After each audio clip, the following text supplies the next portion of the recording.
여러분 안녕하세요. 안녕하세요. 어떻게 행복하세요? 네. 아이고 다행이에요. 근데 제가 이제 많은 사람들의 얘기를 듣지 않습니까? 이렇게 편안하게 이런 자리에서 많은 사람들의 얘기를 들어보면 아마 저를 찾아오는 사람들이 뭐 그래서 그런지는 모르지만은 행복하다고 이렇게 생각하는 사람이 좀 적습니다. 다수의 사람들이 다 뭔가 어려움을 갖고 있는 것 같아요. 뭐 돈이 자기가 생각한 것보다 부족해서 오는 문제도 있고, 아이가 말을 안 들어서 생긴 문제도 있고, 뭐 남편이 뭐 늦게 들어온다든지 술을 먹는다든지 뭐 이런 여러 얘기가 있는데 다 들어보면 어쨌든 남 탓이에요. 여러분도 다 그렇죠 뭐. 내가 뭐 잘못해서 지금 내가 불행한 게 아니고 이렇게 누군가가 다른 사람의 문제 때문에 내가 지금 괴로워한다 이렇게 생각하는데, 오늘은 우리 국민들의 행복지수가 어느 정도 될까 객관적인 평가를 잠깐 좀 여러분과 살펴보려고 그래요. 근데 제가 지금 한국 나이로 이제 66이거든요. 그러니까 제가 어릴 때니까 지금부터 한 55년 전이다 이렇게 볼 수 있지 않습니까?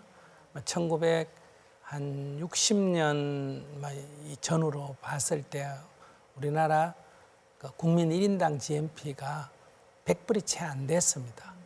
그때는 보릿고개라는 게 있고 이랬었지 않습니까?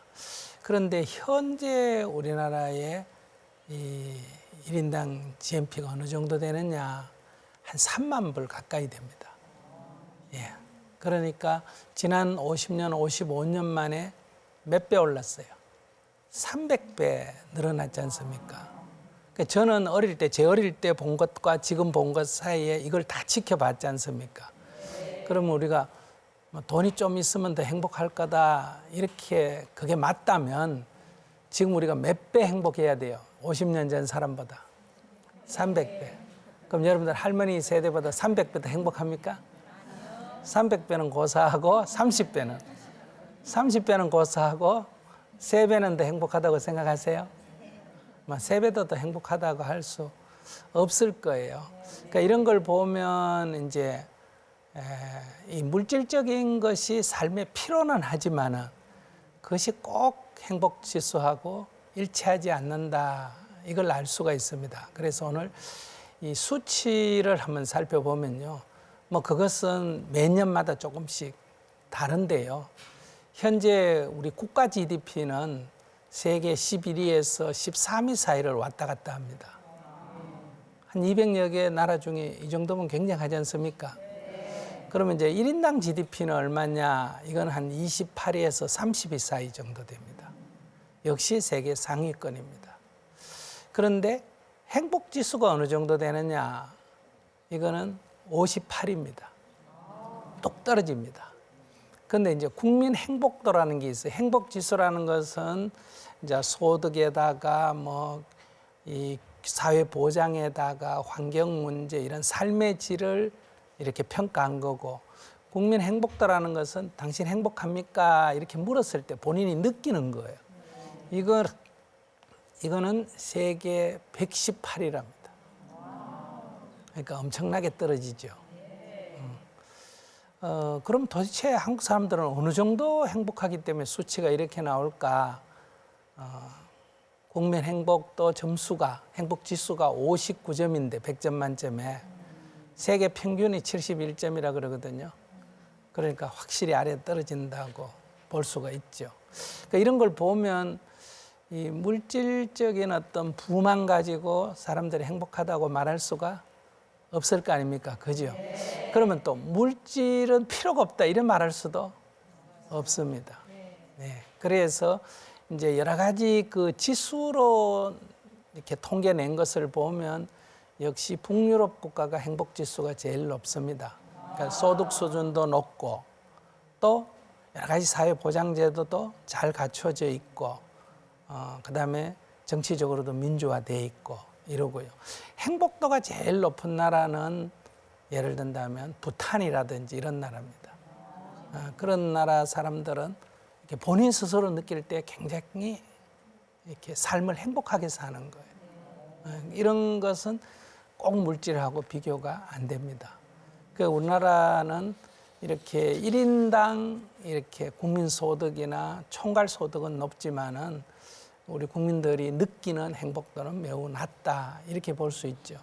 뭐 이런 것은 다른 말로 하면 남이 봤을 때는 대한민국은 이렇게 살기 좋은 나라처럼 보입니다. 참 좋은 나라다. 그런데 정작 그 속에 사는 사람들은 어떨까? 행복하지가 않아요. 이게 이제 좀 모순이죠. 그래서 동남아시아에 사는 우리 외국인들은 한국에 오는 게 꿈이에요. 특히 요즘 한류바람이 불잖아, 그죠?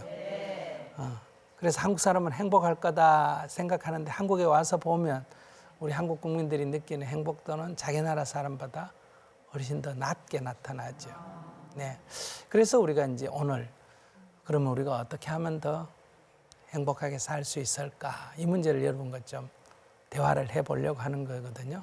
근데 우리나라의 행복 지수가 막 이렇게 낮은데 똑지수만 아니고 다른 거 통계도 보면요. 이런 걸 알 수가 있어요. 여러분들 우리나라가 세계에서 자살률 제일 높다는 얘기 들어봤습니까? 네. 네. 뭐 통계가 요즘 조금 떨어졌기는 했는데 하루에 평균 한 10,000명 가까이가 자살합니다. 수치가 굉장히 높죠. 그러니까 자살률이 높다는 건 뭘 말합니까? 지금 삶이 좀 힘들다 이런 얘기고요. 그런데 출산율이 세계에서 제일 떨어진다는 얘기 들어보셨어요? 이건 뭘 말하느냐? 미래에도 나아질 거라고 젊은이들이 생각을 안 한다는 거예요. 그러니까 이게 출산율이 자꾸 떨어지는 거예요. 그뿐만 아니라 이제 우리 사회에서 요즘 고령화가 굉장히 이렇게 늘어난다는 얘기 들었습니까? 네. 점점 고령화가 되고 있죠. 또 이렇게 성장률이 팍 떨어졌습니다. 옛날에는 막 10%까지 올라갔다가 6, 7% 성장했는데 요즘은 그저 2%대, 잘 돼야 3%대. 소위 저성장 시대라 그러죠. 이것은 사회적 여러 조건이 이제 더 이상 고성장을 할 수 없는 조건입니다. 그러니까 성장 동력은 점점 떨어지고 있다. 이렇게 말할 수 있습니다.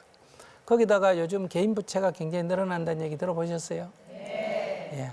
그러니까 개인 부채가 늘어난다는 건 뭐예요? 수입보다 지출이 많은 사람들이 자꾸 늘어난다는 거예요.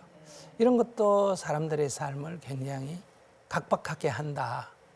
여러분들은 가난하지만은 빚이 없는 사람이 행복도가 높을까? 좀 부자인데 빚이 엄청나게 많은 사람이 행복도가 높을까요?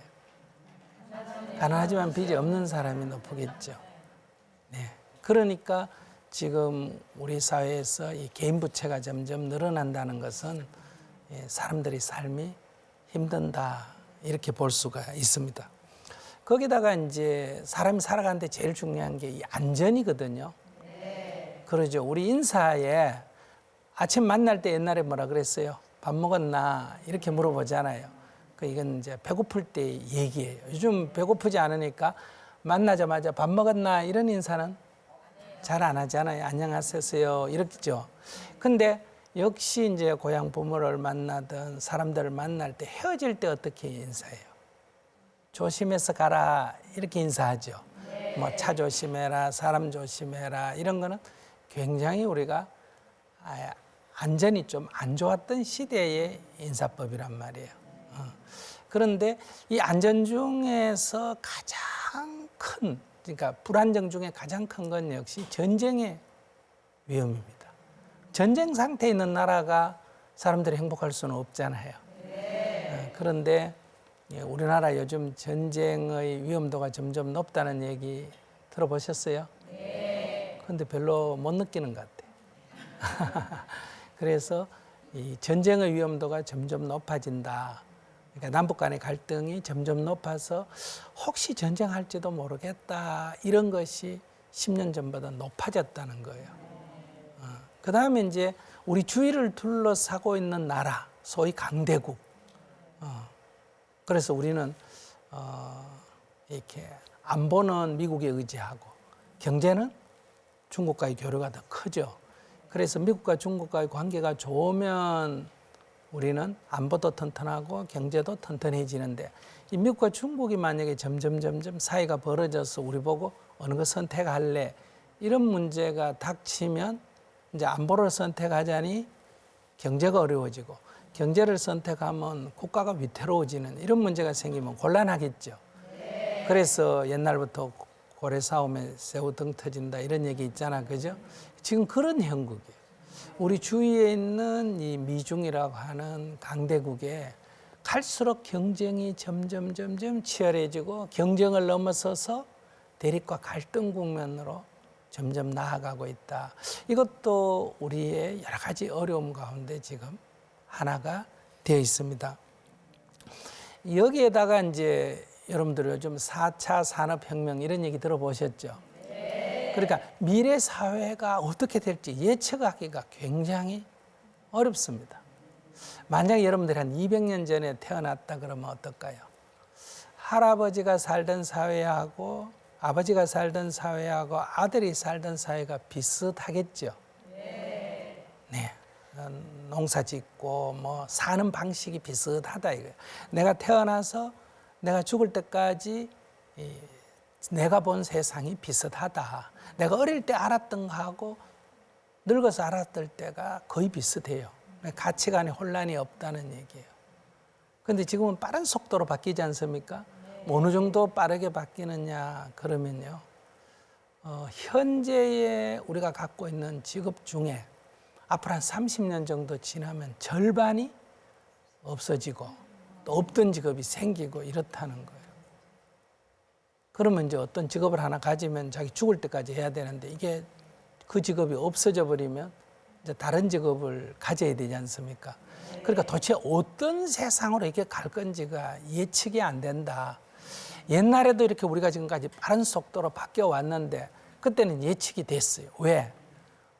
우리보다 앞서간 선진국이 있고 우리가 바뀌더라도 그 선진국을 따라가니까 10년 지나면 일본처럼 될 거고 20년 지나면 미국처럼 될 거고 이걸 알 수 있는데, 지금 우리가 선진국 때에 들어섰고 전 세계가 미래 어떻게 될지 지금 모르는 이런 상태, 이런 것도 또 우리가 불안을 느끼는 하나의 중요한 요인이 된다. 그러니까 이런저런 것들이 종합이 돼서 우리가 지금 삶의 이 행복도가 떨어지는 원인이 되고 있습니다. 뭐 이것만 있는 건 아니에요. 이건 사회적 조건이고, 개인적으로 여러분들 뭐 부부 갈등이다, 뭐 자녀가 결혼을 안 해서 고민이다, 뭐 언제 명퇴당할지 모른다, 뭐 이런 여러저런 개인적인 고민들도 있죠. 뭐 이런 것들이 겹쳐서 우리가 아마 행복도가 떨어지는 원인이 아닌가 이렇게 생각하는데, 근데 여러분들 나름대로 다 열심히 살아야 안 살아요? 살아요. 그런데 왜 이럴까? 이런 고민을 하게 돼요.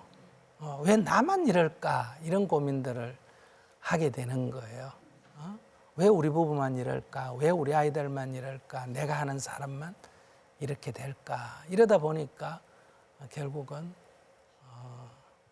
이제 어디 가서 물어봐야 될 것 같은, 그래서 저한테 주로 찾아와서 전생에 제가 무슨 죄를 지었냐라든지, 아이고 내 팔자야 라고 사주팔자 타령을 하든지, 안 그러면 하나님도 무심하다, 이게 뭐예요?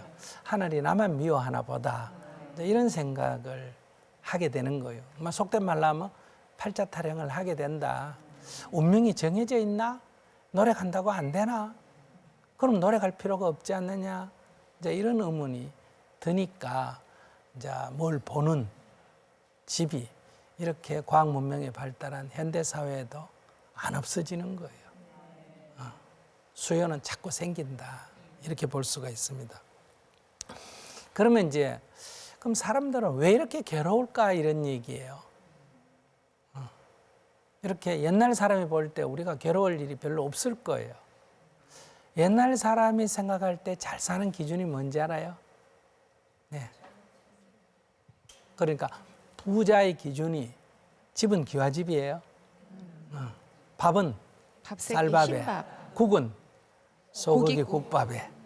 이 정도 먹으면 잘 사는 거다. 옷은 비단 옷에. 그죠? 의식주가 이렇게 이제 잘 사는 기준인데 요즘 대한민국 사람에는 누구나 다 그 쌀밥 먹어야 안 먹어요? 기와집보다 더 좋은 데 살죠? 여러분들이 입고 있는 옷이 옛날 비단 옷보다 좋은 옷이에요. 그러니까 옛날 사람 기준으로 보면 우리가 괴로워할 일이 없어야 됩니다. 이런 말 있잖아요. 당신이 무슨 걱정이고 당신이 뭐 걱정할 일이 뭐가 있노? 이렇게 얘기할 만큼 우리는 아무 근심 걱정이 없어야 되는데도 오히려 옛날 사람보다 근심 걱정이 더 많다 이런 얘기예요. 그 왜 그럴까? 근데 사람에게는 이렇게 욕망이란 게 있습니다. 뭐 하고 싶다, 먹고 싶다, 자고 싶다 하는 생존적인 이런 욕구부터 시작해서 더 좋은 옷을 입고 싶다. 더 맛있는 음식을 먹고 싶다 하는 이런 상대적인 욕구도 있고 또 어떤 욕구는 지나친 욕구도 있어요. 그러니까 여러분들이 먹고 싶은데 먹었는데 비만이다. 그러면 그건 이루어지는 게 좋아요, 안 좋아요? 안 좋죠. 그러니까 이 결과가 나빠지는 이런 것도 있는데 이런 자기가 원하는 이것이 안 됐을 때 우리는 주로 괴롭다는 거예요. 그래서 이제 앞에 돌아가서 남 탓을 하는데 아이 문제만 보더라도 이러거든요. 아이가 학교에 안 다니는 사람은 아이가 학교가 안 다녀서 문제라는데 아이가 학교에 다니면 어머니는 아이가 공부를 또 잘하기를 원하죠. 꽁지하는 사람은 중간만 해도 좋다고 생각하는데 중간 하나는 또 말한다. 5등 안에만 들어갔으면 5등 안에 들어가면 또 몇 등 해야 된다. 1등 했으면 이렇게 다 원하는 거예요. 그러니까 이 욕심이 끝이 없다 이런 말이 있지 않습니까? 그러니까 이게 사실은 원인이에요. 내가 원하는 것이 안 이루어진다는 거예요. 남편이 만약에 돌아가신 분 입장에서는 남편이 늦게 들어오는 건 별로 문제가 안 되겠죠. 그런데 늦게 들어오는 게 해결된 사람은 또 술 먹고 들어오면 안 되겠죠. 이렇게 내가 원하는 게 끝이 없다. 그럼 내가 원하는 게 또 계속 바뀌잖아요. 그러니까 이제 원하는 것이 안 될 때 우리 심리가 어떠냐? 불편합니다. 기분이 나쁘다 이 말이에요. 근데 원하는 것이 안 돼서 정말 괴로운가? 이건 이제 한번 다시 살펴보자는. 그러니까 원하는 것이 안 이루어져서 괴롭다. 이건 맞습니다. 그럼 원하는 것은 다 이루어질 수 있는가 이 얘기예요. 어떻게 생각해요? 우리가 원하는 게 다 이루어질 수 있습니까? 아니요. 그거 아세요? 그러면 원하는 것이 다 이루어질 수 없다면 원하는 것이 이루어져야 행복하다. 그러면 사람은 행복해질 수가 없다는 얘기 아니에요. 근데 원하는 것이 다 이루어질 수 없는 세상에 이 현실 속에 우리가 살면서 우리는 원하는 것이 이루어져야 된다고 잘못 생각하고 있다는 거예요. 그러니까 괴로울 수밖에 없다. 그럼 우리가 원하는 것이 다 이루어질 수 없다면 즉 그 말은 원하는 것 중에는 이루어지는 것도 있고 이루어지지 않는 것도 있다. 그럼 이루어지면 다행이죠. 이루어지지 않으면 그만이에요. 그래도 하고 싶으면 또 하면 돼요. 그래서 이루어지면 다행이고 안 이루어지면 그만이고 그래도 하고 싶으면 또 하면 되고 이거 괴로울 일은 없는 거예요. 그러면 원하는 것이 이루어지지 않았을 때 우리가 괴로운 거는 우리도 모르게 무의식적으로 내가 원하면 이루어질 수 있다고 지금 잘못 믿고 있다. 잘못 생각하고 있다. 이게 이제 괴로움의 원인이에요.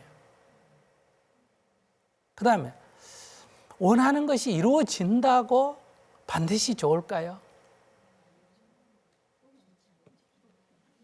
여러분들 최근에도 벌써 일어난 일인데 이제 정부가 새로 바뀌면 이제 국무총리나 장관을 대통령이 임명을 하지 않습니까?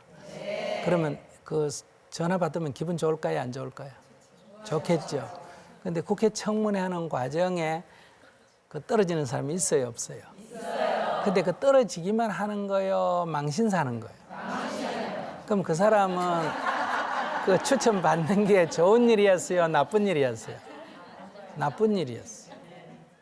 제가 고등학교 1학년 때 저희 스승님이 이제 저를 절로 데려갈 때 제가 굉장히 저항을 했어요. 안 하려고. 난 사실 스님 하고 싶지가 않았어요. 근데 지금 지나놓고 보면 잘된 일이요, 못된 일? 네, 우리 어머니가 들으면 욕할 일. 자기 아들 아니라고 그렇게 함부로 말하면 안 돼요. 그러니까 내가 원하는 것이 이루어졌다고 꼭 결과가 좋다고 말할 수도 없고, 내가 원하지 않는 일이 일어났다고 너무 괴로워할 필요도 없다. 그 지나놓고 보면 그게 복이 될 수도 있다. 그렇기 때문에 이제 우리가 다시 정리해 보면 원하는 것은 본래 다 이루어질 수도 없고, 또 이루어진다고 반드시 좋다는 보장도 없다. 그렇다면 우리가 원하는 것이 꼭 이루어져야 된다. 여기에 너무 목매달 필요가 없잖아요. 근데 여러분들 다 목매달고 있잖아요. 그래서 이제 이것을 이제 옛 사람들의 지혜, 우리 속담에서 보면요. 일은 사람이 하고 뜻은 하늘이 이룬다. 이런 말이 있어요. 그러면 뭐 모든 성패는 하늘이 다 결정한다. 이런 의미로 들으시면 안 되고요. 그러니까 우리로서는 최선을 다하되 결과가 이래 되느냐 저래 되느냐는 그렇게 중요한 게 아니다. 그러니까 우리가 최선을 다하되 결과에 너무 연연하지 마라. 이런 의미예요. 이거는 이제 불교로 말하면 뭐예요? 인연을 따르라. 주어진 인연을 따라라. 쉽게 좀 여러분들이 아는 말로 하면 오는 사람 막지 말고 가는 사람 잡지 마라. 이런 식이죠. 그러면 이것을 기독교인들의 성경에서 이제 기독교인들이 생각할 때는 이제 기도할 때 주여 뜻대로 하옵소서 이렇게 하죠. 그러니까 쥐약이 든 음식, 아주 맛있어 보이는 음식이 있는데 막 먹으려는데 입이 안 닿아요. 그럴 때 하나님 제발 좀 먹게 해주세요. 이러면 하나님이 먹게 해줘야 돼요. 안 먹게 해줘야 돼요. 그러면 기도가 성취가 안 되잖아요. 나는 먹고 싶은데 먹게 해줘야지. 그러니까 우리가 이거 해주세요, 저거 해주세요 하는 거는 올바른 신앙이 아니다. 그러니까 그분께서는 다 아시는 분이니까 나는 모르잖아. 그죠? 이게 먹으면 좋은 일인지 나쁜 일인지 모르니까 그분께서 지혜 있는 분께서 보시고 먹는 것이 좋은 일이면 뭐 해주시고 먹게 해주시고 먹는 게 좋지 않으면 먹지 않게 해주세요. 이게 뭐예요? 뜻대로 하옵소서 이런 의미예요. 그러니까 이건 우리가 용어만 다르지 다 어떤 우리의 속담이나 불교적인 가르침이나 기도적인 가르침에서 거의 내용은 비슷하다. 그러니까 최선을 다하되 결과에 너무 연연하지 마라. 학생이 공부를 할 때 자기가 공부에 최선을 다하지 시험의 결과에 너무 연연하지 마라. 그러니까 결과가 안 좋다고 자기 원하는 데 안 됐다고 울고불고 하는 것은 욕심 때문에 그래요. 이 일을 이루기 위해서는 10번의 노력이 필요한데 자기가 5번 노력해놓고 안 됐다고 울고 있다는 것은 욕심이다 이 얘기예요. 그러니까 그것을 이루려면 노력을 더하든지 그럴 의향이 없으면 어때요? 그만두든지 이렇게 결정을 하면 된다. 그래서 제가 이루어지면 좋고 이루어지지 않아도 그만이다. 이런 관점을 갖는다면 여러분들이 지금 인생을 살아가는데 훨씬 도움이 될 거다. 그러면 이제 이런 것에 심리적인 어떤 말할까 기초랄까 토대는 뭘까? 이제 이런 문제예요. 그럼 제가 여기서 한번 예를 들어 보겠습니다. 이게 뭐예요? 컵이죠. 자, 이 컵을 이 컴퓨터하고 비교해 보면 컵은 컴퓨터보다 큽니까? 작습니까? 작죠? 근데 여기 시계가 있습니다. 이 시계하고 비교해 보면 컵은 시계보다 큽니까? 적습니까? 크죠? 다시 컴퓨터보다는? 시계보다는? 자, 그러면 이 컵만 딱 가지고 제가 이 컵은 큽니까? 작습니까?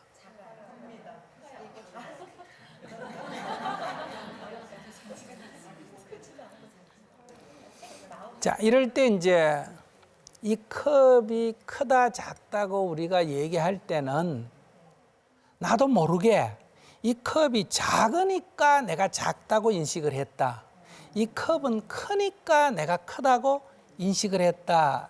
우리 지금 이래 알고 있어요. 즉 내가 똑바로 봤다 이 말이에요. 똑바로 알았다. 그런데 이렇게 이제 자세히 이렇게 관찰해 보면 이 컵이 크다 작다는 이 컵에서 오는 게 아니에요.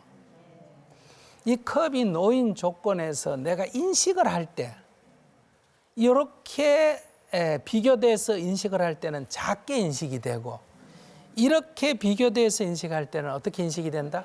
크다고 인식이 되니까 이 컵이 크다 작다 할 때는 이 컵이 크고 작은 게 아니라 크다 작다는 이 인식상에서 생겨난 거다.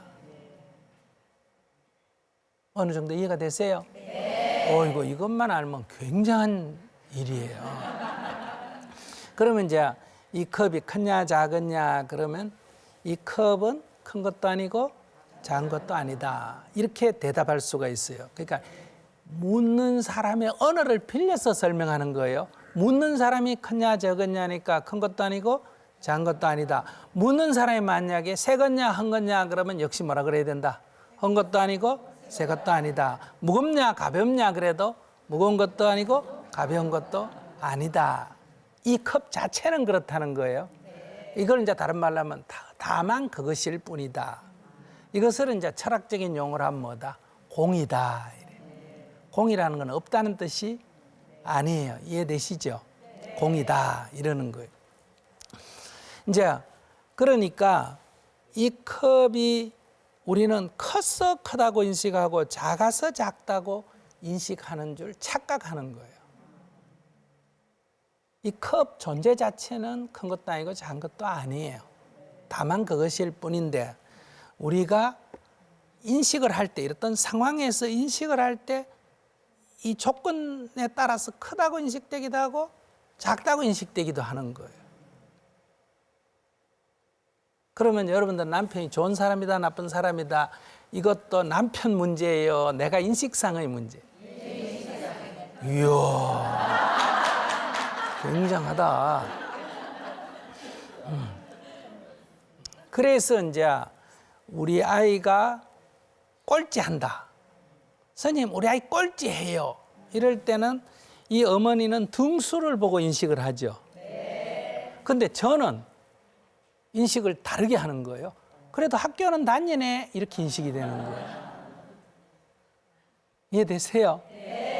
그 꼴찌 하려면 학교를 다녀야 돼요? 안 다녀야 돼요? 네, 그럼 다니는 게 좋아요? 안 다니는 게 좋아요? 예, 안 다니는 학부형이 볼 때는 아이 꼴찌한다는 그런 걱정은 걱정거리도 안 되는 거예요. 그러면 이제 어떤 사물이 그 자체가 문제가 아니고 어떻게 보느냐에 따라서 이게 굉장히 나쁜 결과처럼 보이기도 하고 좋은 결과처럼 보이기도 하는 거예요. 그래서 어떤 존재도 어떤 사건도 그 존재 자체는 좋은 것도 아니고 나쁜 것도 아니고 그 사건 자체는 좋은 것도 아니고 그런 것도 아니에요. 옳은 것도 아니고 그런 것도 아니에요. 어떻게 보느냐에 따라서 다르다. 즉 관점의 차이인데 그래서 이걸 늘 이렇게 결과가 나쁜 쪽으로 보는 그런 사고방식을 부정적 사고라 그래요. 부정적 사고. 그러니까 그것이 이제 좋은 쪽으로 보는 걸 뭐란다? 긍정적 사고라고. 그러니까 여러분들이 긍정적 사고를 갖느냐, 부정적 사고를 갖느냐에 따라서 이제 행복도가 완전히 달라집니다. 그러니까 남편이 술을 먹는다 이렇게 보면, 술을 먹나 안 먹나 보면 먹는다 이게 나쁘다, 안 먹는 게 더 좋다고 생각하니까. 그런데 살았나 죽었나를 보면 어때요? 술을 먹는다는 건 살았다는 거예요, 죽었다는 거예요? 살아있다는 거죠. 또는 술을 많이 마신다 하다는 거는 아직 술을 많이 마시는 거 보면 건강하다는 거예요, 안 하다는 거예요? 건강하다는 거예요. 그러면 건강이 나빠가 술을 못 먹는 상태가 좋으냐?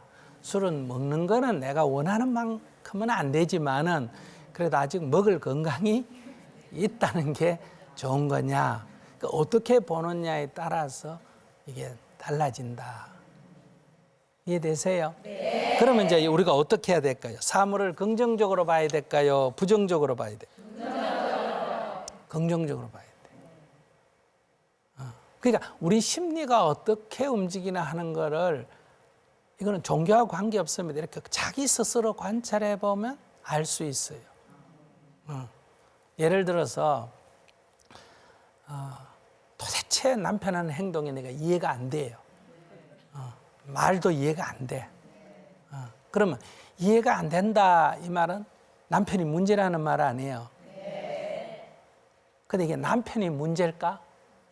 이해가 안 된다 그 말은 누가 이해가 안 된다는 거예요? 내가 이해가 안 된다는 거 아니에요. 그러니까 당신 왜 그런지 모르겠어 이 말은 내가 이해가 안 된다. 근데 내가 이해가 안 되니까 누가 가슴이 답답해요? 내 가슴이 답답한 거 이해가 안 되니까. 그런데 알고 봤더니 아 그런 이유로 그랬구나. 아 그랬구나. 그럼 내가 이해가 됐다는 거예요, 안 됐다는 거예요?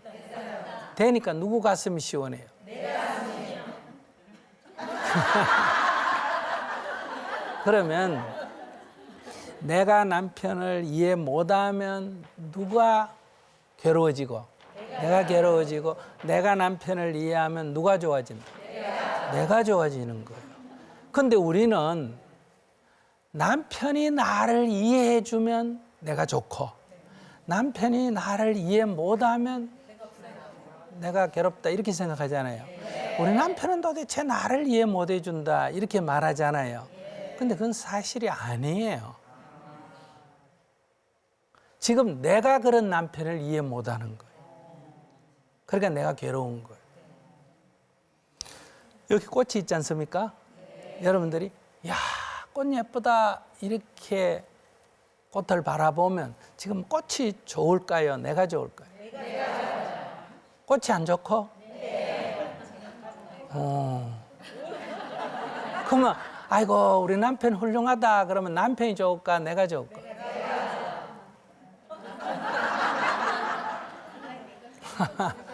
그러면 남편이 나를 사랑하지 않아서 내가 괴로울까? 내가 남편을 사랑하지 않아서 괴로울까?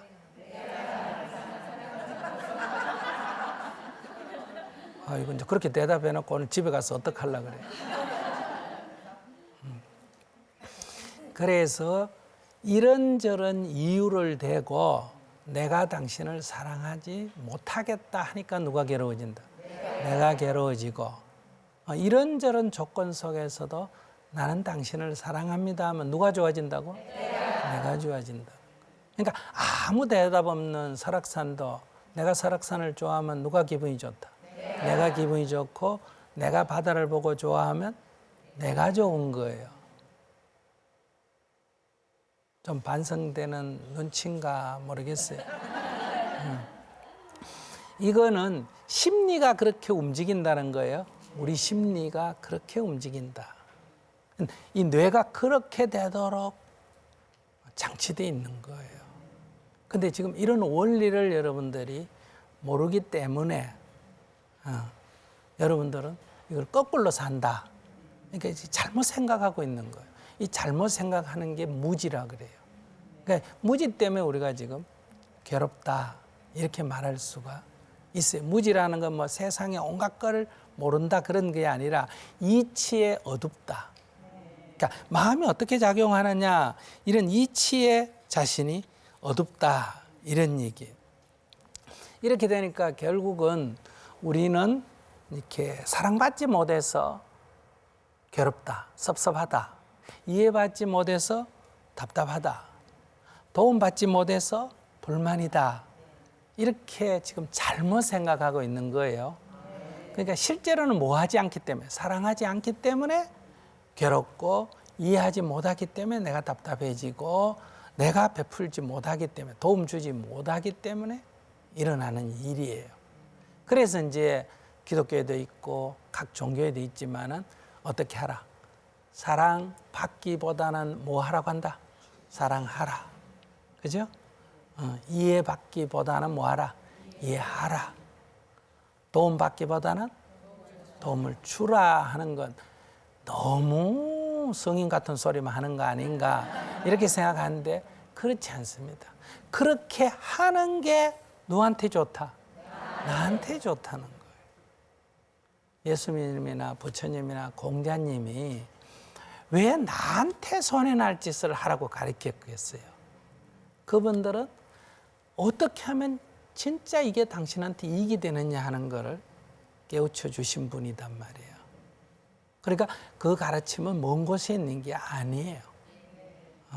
이제 이런 것이 우리는 어리석어서 마치 쥐가 쥐약을 먹으려는 것처럼 자꾸 쥐 원하는 것만 찾는데 오히려 그럴 때는 네가 원하는 게 이루어지는 게 나한테 도로 나쁘다. 이거 아무리 얘기해 줘도 우리가 들으려고 하지 않는다. 그래서 조금만 정신을 차리고 우리가 보면 다 누구 좋아라고? 나 좋아라고 하는 소리다. 이제 이걸 여러분들이 좀 알고 살아간다면 우리 인생은 누구나 다 행복할 수가 있다.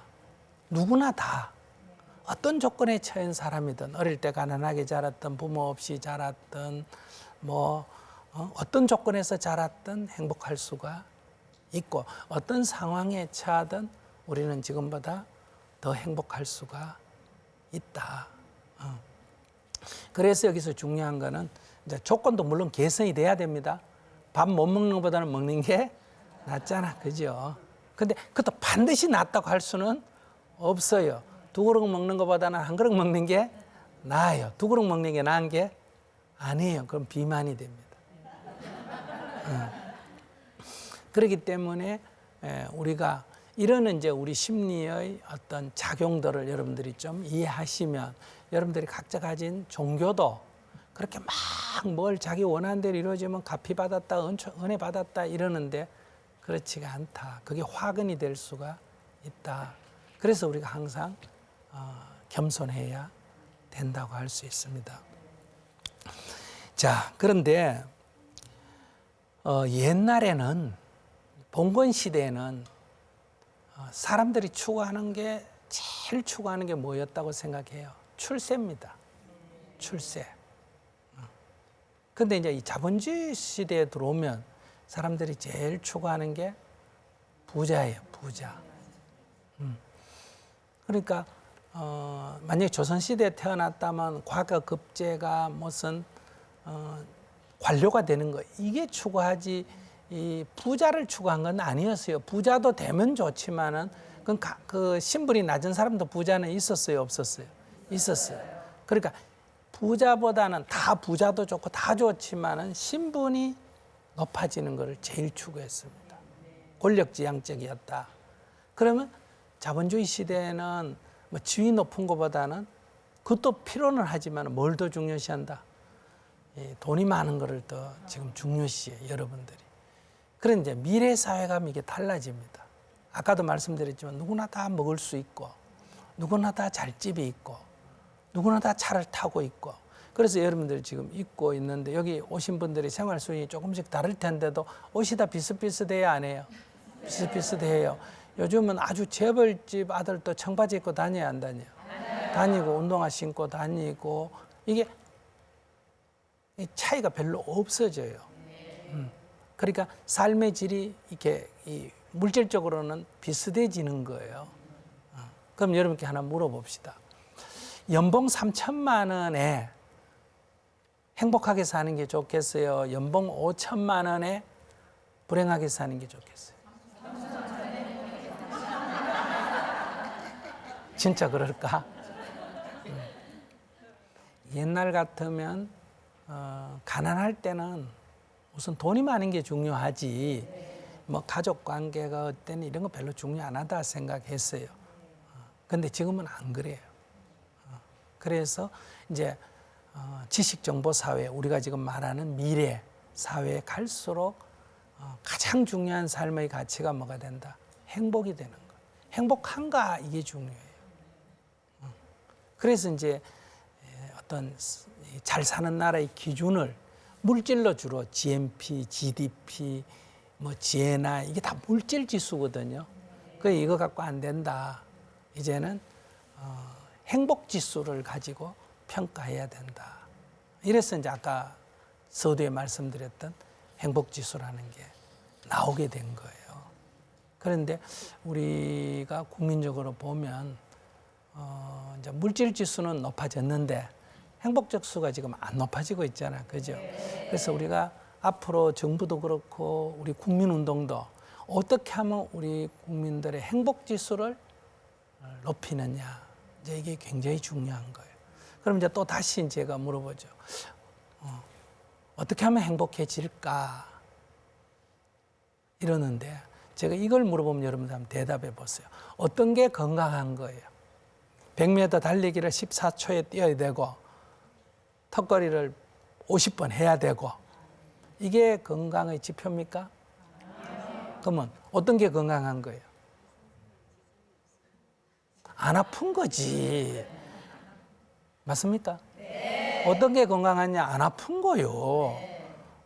장애라고 건강하지 않는 건 아니에요. 키가 작다고 건강하지 않는 것도 아니에요. 늙었다고 건강하지 않는 것도 아니고 어떤 게 건강한 거라고? 안 아픈 게 건강. 그럼 어떤 게 행복일까요? 안 괴로운 거. 뭐가 어쩌지 돼야 행복하다가 아니라 안 괴로운 게 행복이다. 그럼 여러분들 행복하냐 물으면 대답을 잘 못하는데 괴롭냐 해서 아니요 저는 안 괴로워요. 그럼 행복한 거예요? 네. 그 괴롭다 하면 왜 괴로웠냐 이렇게 물어보면 되잖아요. 내가 원하는 게 이루어지지 않아서 괴롭다 그러면 내가 또 물어보죠.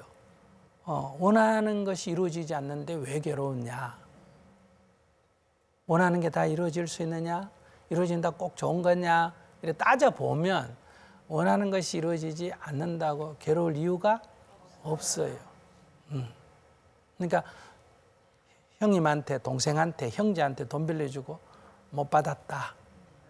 이렇게 해서 괴로워하거든요. 그러면 그 돈을 빌린 형님이 그냥 사업이 망해가 아무것도 없으면 그래도 괴롭겠느냐. 빌려준 건 못 받아도 아니다. 먹고 살만한데 안 주니 뭐 한다. 괴롭다 이러잖아요. 그러면 내 빌려준 거 나한테 돌려주지 않을 바에야 형님이 망하는 게 좋아요. 그래도 밥 먹고 사는 게 좋아요. 그러면 앞뒤가 안 맞잖아. 그러니까 이렇게 조금만 우리가 살펴보면 괴로움의 원인이 빌려준 돈을 못 받았다 하는 것도 하나의 이유지만 그것만은 아니다. 이런 얘기. 조금 제가 세게 얘기해도 될까요? 네. 여기 청중들이 주로 여성분들이니까 갑자기 남편이 돌아가셨다 그러면 굉장한 슬픈 일이죠. 근데 그걸 갖고 계속 슬퍼해야만 할 일일까? 아니요. 그럼 슬퍼한다고 돌아올까? 아니요.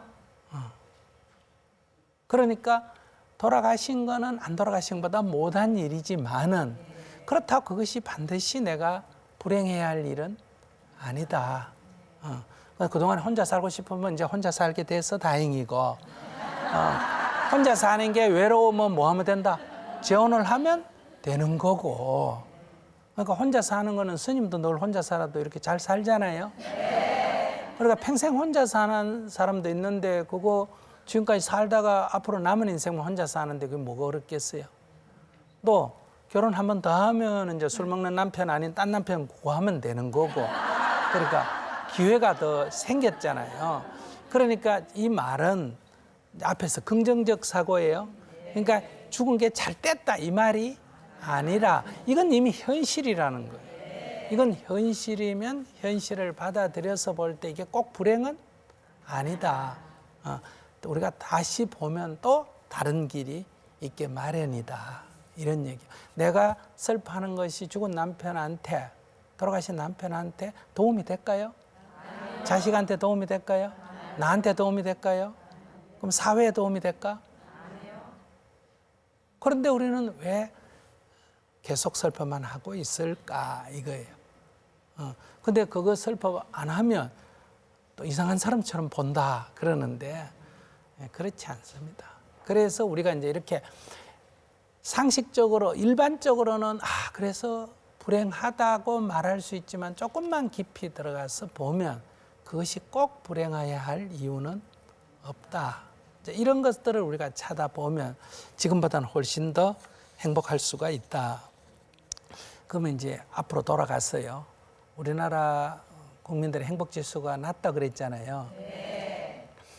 근데 여기에는 두 가지 이유가 있습니다. 하나는 우리나라 국민성, 우리나라 사람들의 이 성격이 있고, 하나는 우리가 살고 있는 사회 시스템의 문제도 있는데, 우선 성격적으로 보면 우리나라 사람들의 성격이 좀 급해요, 안 급해요? 인정합니까? 성격 급하다는 거 인정해요? 한국 사람끼리 보면 누구는 급하다 이러지만은 외국인하고 비교해 보면 한국 사람은 다수가 다 급해요. 그래서 외국인이 한국 사람하고 같이 지내면서 제일 먼저 배우는 말이 뭐예요? 빨리도 아니고 빨리예요. 빨리 와라, 빨리 주세요, 빨리 먹어라, 빨리 가자. 이게 입에 붙어 있잖아, 그죠? 이렇게 성격이 급하니까, 즉 조급하니까 뭐가 많다? 짜증이 많은 거예요. 한국 사람들이 짜증이 많습니다. 화를 잘 내요. 근데 한국 사람이 다른 나라 사람하고 비교해 볼 때 욕심이 좀 많을까 적을까? 많은 편이에요. 재물 욕심뿐만 아니라 아이들에 대한 사람 욕심도 많은 편이에요. 그러니까 욕심이 많으니까 이제 불만이 많은 거예요. 불만이. 그다음에 한국 사람들은 자기 주장이 좀 센 편이에요, 약한 편이에요? 센 편이에요. 그러니까 부부 갈등, 부모 자식 간의 갈등, 이렇게 회사에도 보면 동료 간의 갈등이 심해요. 그러니까 이런 성격적인 그 한국 사람의 특징인데 이것이 우리의 행복도를 떨어뜨리는 요인이 되고 있다. 그러니까 우리 국민들 전체 국민운동을 벌린 다음에, 행복도를 높이는 국민운동을 벌린 다음에 이 성격적인 국민성을 조금 이렇게 개선을 해야 돼요. 우리가 성격이 급한 게 꼭 나쁜 것만은 아니었죠. 지금까지는 막 악착같이가 욕심하고 겹쳐가지고 이 정도 살게 만든 효과도 있지만 그건 배고플 때는 이해가 돼요. 이제 먹고 살만해졌잖아요. 그런데 행복도는 떨어지니까 이 행복도를 높이려면 좀 이제 천천히 하는, 너무 이렇게 서두르지 말고 천천히 하자. 그 다음에 욕심도 너무 내지 말고 좀 만족할 줄 아는, 작은 일에도 만족할 줄 아는 그런 게 필요하다. 세 번째는 이제 이 사람마다 다 생각과 믿음과 신념이 다 다릅니다. 그러니까 서로 다름을 첫째 인정하고 그 사람 입장에서는 그럴 수도 있겠다. 인정과 이해예요. 다름을 인정하고 그 사람 편에서 볼 때는 그 사람 입장에서는 그럴 수도 있겠다 하는 이런 이해를 통해서 이 다양성을 인정해야 돼요. 근데 우리 사회는 너무 획일화된 거예요. 항상 막 OX 이런 식으로 흑백 논리가 많은데 컬러풀 해야 된다 이런 얘기예요. 이게 이런 사람도 있고 저런 사람도 있다. 이런 식의 사고를 넓히면 행복도가 훨씬 높아진다. 그 다음에 이제 우리 사회적으로도 좀 개선할 점이 있습니다. 그건 뭐냐면 첫째, 옛날에 배고팠죠? 근데 지금 먹고 살만해졌죠? 그런데도 좀 문제는 있어요. 그게 뭐냐 하면 제가 농담으로 그러는데 우리 사회는 배고픈 건 해결됐는데 배 아픈 게 해결이 안 됐다. 배 아픈 게 뭘까? 소위 말하면 절대적 빈곤은 해결이 됐는데 상대적 빈곤이 해결 안 된 거예요. 즉 빈부격차가 너무 커요. 수치로도 OECD 가입국 중에 빈부격차 큰 순위로 2위, 3위 합니다. 그러니까 빈부격차가 크니까 내가 먹고 살만한데도 상대적으로 자꾸 빈곤을 느끼는 거예요. 그리고 실제 수치도 옛날에는 그 소수의 부자가 다수의 대중과 사이에 옛날에는 20대 80이라 그랬어요. 상위 20%의 가진 부가 하위 80%가 가진 부와 같다. 이게 20대 80 사회거든요. 그러다가 10대 90이 됐어요. 요즘은 이제 주로 사회적으로 말하는 건 뭘까요? 1대 99요. 상위 1%의 소득이 하위 99%하고 같아져 가는. 그러니까 이 빈부격차가 점점 심해져 가고 있죠. 그러니까 옛날에 이게 배고플 때는 생산이 경제의 핵심입니다. 일단 많이 생산해야 되잖아. 그죠?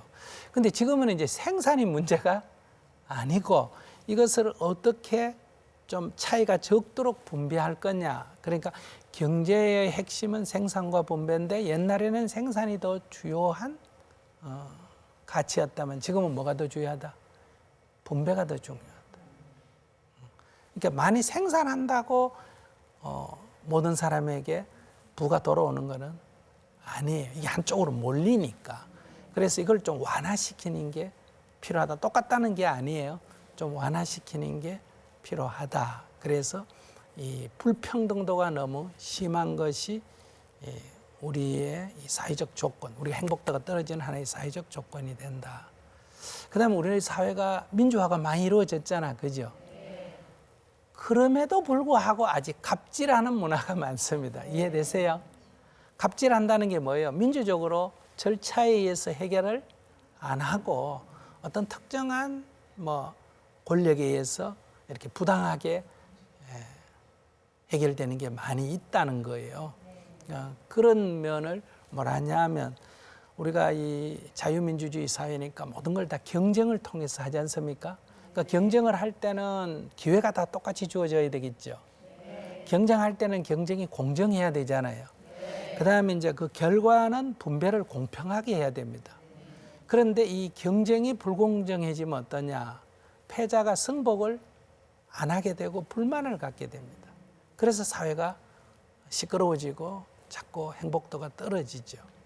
그다음에 세 번째가 이제 사람이 역시 사는 데는 안전입니다.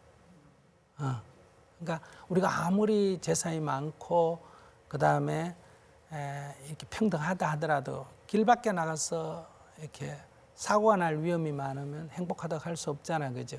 근데 우리나라는 일반치 않은 잘 때 있습니다. 여성이 12시에 밤에 택시 타고 혼자 집에 갈 수도 있고 또 밤에 막 여성들이 두세 명이 야간 등반도 할 수 있는 이런 사회는 전 세계 몇 나라 안 됩니다. 그런데 우리는 아직 뭐가 개선이 안 됐나? 대형 사고, 세월호 사건 같은 대형 사고가 일어날 때 보면 아직도 그 사고가 일어나는 원인이나 사고 수습이 아직 이렇게 선진국화되어 있지 않다. 이거 개선돼야 될 점인데 가장 중요한 거는 안전 중에 최고의 안전은 전쟁이 없어야 됩니다. 그런데 우리 사회는 전쟁이 일어난다는 얘기가 지금 계속되고 있잖아요. 그죠? 이게 이제 남북이 분단돼 있고 대치돼 있다 보니까 우리 삶의 전체의 토대가 늘 좀 불안정한 거예요. 그래서 우리가 행복으로 가려면 이런 그 전쟁이 종식된, 전쟁이 없는 평화가 이루어져야 된다. 특히 이 평화가 바탕이 안 된 이런 행복이라는 거는 머리 위에 선과 같이 불안정한 거예요. 그래서 이 평화가 매우 중요하다. 이런 데서 이제 그러면 결론적으로 여러분께 말씀을 드리면 우리가 행복도를 좀 높이려면 어떻게 해야 된다고? 우선 개인 심리적 변화를 좀 가져와야 됩니다. 사물을 어떻게 봐라? 부정적으로 보지 말고 긍정적으로 보는 이런 기본 입장. 뭐든지 좋게 본다 이런 뜻이 아니에요. 이미 일어나 버린 일은 그것이 다음에 내가 살아가는데 도움이 되는 쪽으로 긍정적으로 본다는 거예요. 그런 데서 우선 성격이 너무 급한 걸 좀 속도를 좀 늦추는, 그 다음에 좀 욕심을 조금 줄이는, 그리고 자기 주장을 조금 숙일 줄 아는 이런 어떤 이게 개인 수행이라고 말할 수 있는데 이런 변화가 있어야 되고, 하나는 우리 사회를 좀 더 평등한 사회로, 좀 더 공정한 사회로, 좀 더 평화가 보장된 안전한 사회로 우리가 만들어 간다면 우리도 저 북유럽 나라처럼 행복 지수가 상위권에 올라갈 수 있다. 여러분들은 미국 사람 보고 돈은 너가 더 많지만 우리가 더 행복하다. 이게 자랑스러울까? 동남아 사람 보고 너가 우리보다 행복할지는 모르지만 돈은 우리가 더 많다. 이게 더 좋아요. 전자가 좋아요? 후자가 좋아요? 예.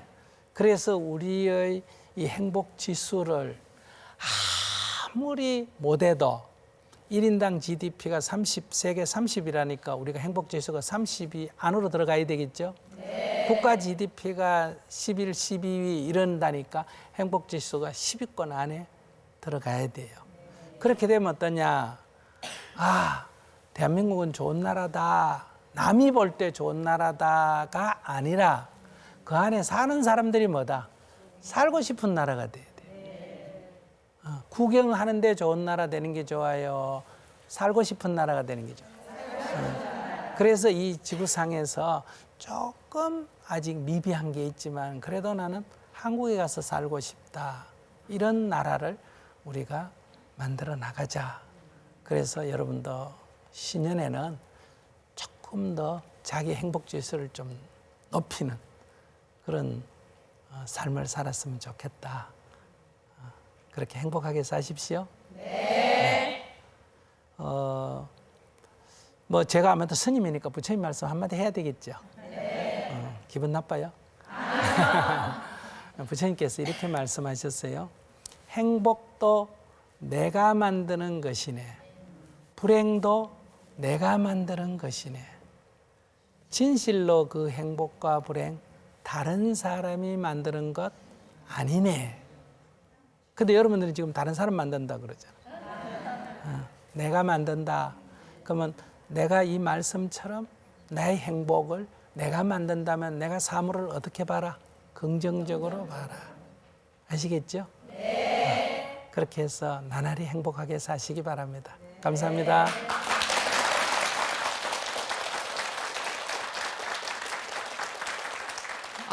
스님, 근데 제 욕심이 오늘 채워져서 너무 행복해요. 근데 이 좋은 강연을 오늘만 듣고 끝냈으면 제가 지금 불행했을 것 같은데 아직 한 번이 남아 있다니까. 다음 주에 또 뵐 수 있다니까 너무 행복하네요.